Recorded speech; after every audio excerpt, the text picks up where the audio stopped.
एक बार की बात है, मिन्या शहर में एक नौजवान व्यापारी रहता था। नाम था आमिर। एक दिन उसे एक खूबसूरत लड़की पसंद आई और उसने बिना उसके बारे में जानकारी लिए उससे शादी कर ली। फिर उसने एक बड़ा सा बंगला किराए पर लिया और अपनी पत्नी के साथ रहने लगा। शादी के बाद आमिर की पत्नी अजीब सी हरकतें करने लगी। वो खाने के वक्त रोज ही खाना नहीं खा रही थी। आमिर उससे रोज खाने के लिए बहुत कहता, लेकिन वो साफ मना कर देती।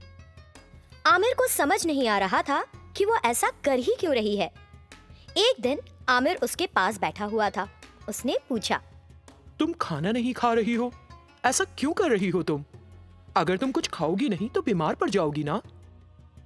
आमिर के इतना ख्याल करने के बावजूद बीवी ने आमिर के इस सवाल का कोई जवाब नहीं दिया और वहां से चली गई। इस तरह 10 दिन बीत गए। आमिर की बीवी खाना ना खाने के बावजूद थकी नहीं लगती थी, बल्कि वो सारे दिन बड़ी चुस्त रहती थी। इससे आमिर को अपनी बीवी पर संदेह हुआ। एक रात आमिर ने जानना चाहा कि रात में उसकी बीवी क्या करती है और बिस्तर पर आंख बंद करके सोने का नाटक किया। आमिर ने देखा कि उसकी बीवी आधी रात उठकर चुपचाप घर से बाहर चली गई। उसने बिना कोई आवाज किए एकदम चुपचाप उसका पीछा करना शुरू कर दिया।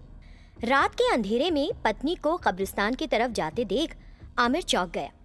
उस कब्रिस्तान की बाहरी दीवार पर पहले से कुछ भूतनियां बैठी हुई थीं। जैसे ही आमिर की पत्नी उनके पास पहुंची, एक भूतनी ने आगे बढ़कर उससे हाथ मिलाया। तुरंत वो भी एक भूतनी बन गई। फिर उसने बाकी भूतनियों के साथ उस दीवार से कब्रिस्तान के अंदर छलांग लगा दी। आमिर ये देखकर असल बात समझ गया। ये जानकर कि उसकी पत्नी और भूतनियों के साथ उस कब्रिस्तान में लाशों को खाती है, आमिर को भरोसा नहीं हुआ। वो जान गया था कि उसकी पत्नी एक भूतनी है। फिर वो घर वापस आया और चुपचाप सो गया, जैसे कुछ जानता ही ना हो। लेकिन वो सो नहीं पा रहा था। कुछ देर बाद उसने अपनी पत्नी को वापस आते देखा, जो चुपचाप आकर बिस्तर पर सो गई। अगले दिन खाना खाते हुए उसने अपनी पत्नी से पूछा, मेरी प्यारी, मेरे पास इतना पैसा है कि तुम्हें जो खाना पसंद हो वो ला के तुम्हें दे सकूं। फिर तुम कब्रिस्तान क्यों जाती हो? ये सुनकर भूतनी बीवी तो बड़ी नाराज हो गई। उसे समझ आ गया कि आमिर अब उसका राज जान गया है। तुरंत उसने मेज पर रखे ग्लास से कुछ पानी लेकर आमिर पर मंत्र पढ़कर छिड़का और आमिर एक कुत्ता बन गया। वो अपनी जान बचाने के लिए वहां से भागा।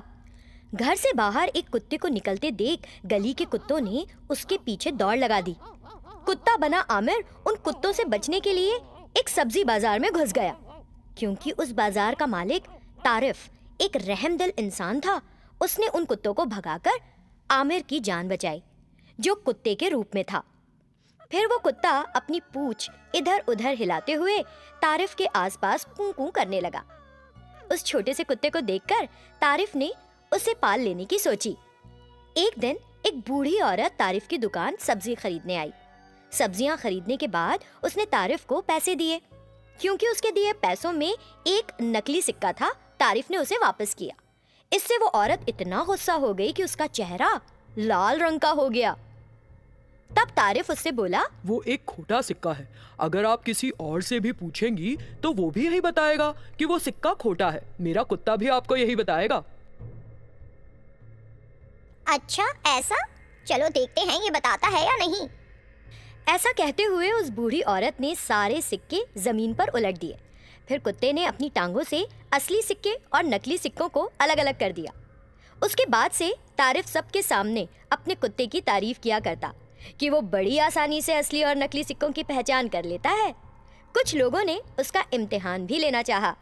वो असली और नकली सिक्कों को मिलाकर कुत्ते के सामने डाल देते और कुत्ता फौरन सारे नकली सिक्के अलग कर देता। बहुत सारे गांवों के लोगों तक ये बात कुछ ही वक्त में पहुंच गई। एक जवान लड़की फातिमा को भी ये बात पता लगी। उसने मंत्र शास्त्र बहुत अच्छे से पढ़ रखा था। कुत्ता असली नकली सिक्कों को पहचान रहा है, ये सुनकर उसे लगा जरूर इसमें कुछ हेरा फेरी है। फौरन वो तारिफ की सब्जी बाजार गई और उस कुत्ते को गौर से देखा। तब फातिमा को असल बात समझ आई। वो तारिफ की इजाजत लेकर उस कुत्ते को अपने साथ ले गई। घर पहुंचकर उसने कुछ मंत्र पढ़े और कुत्ते के ऊपर राख छिड़क दी। तुरंत वो कुत्ता वापस आमिर बन गया। फिर आमिर ने फातिमा को पूरी बात बताई। बाद में आमिर फातिमा को लेकर अपने बंगले गया। आमिर को अपने असल रूप में देखकर भूतनी बीवी बेहद गुस्से में आ गई। वो फिर से ग्लास से कुछ पानी लेकर मंत्र पढ़ते हुए उस पर छिड़कने ही वाली थी। फौरन फातिमा ने भी एक शीशी से कुछ तेल निकाला और मंत्र पढ़ने लगी और फिर भूत बीवी पर वो तेल छिड़क दिया। इससे भूत बीवी एक बिल्ली बन गई और बड़ी तेजी से कब्रिस्तान भाग गई। उसके बाद आमिर ने फातिमा से शादी कर ली और एक खुशहाल जिंदगी बिताई।